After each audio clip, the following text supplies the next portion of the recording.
আমাদের আন্দোলন চলছে মাদক বিরোধী আন্দোলন। যারা মাদক খান এবং মাদক বেচেন তারা সাবধান হয়ে যান।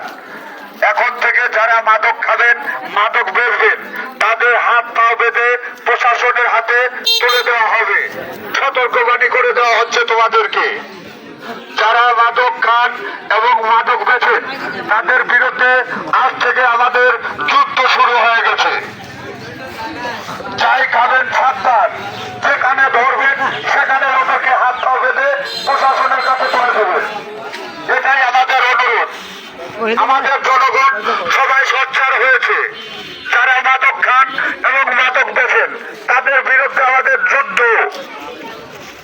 ওদের হাত পা বেঁধে ওদেরকে প্রশাসনের কাছে তুলে দেওয়া হবে। আমাদের মা ও বোনেরাও সাবধান হয়ে গেছে।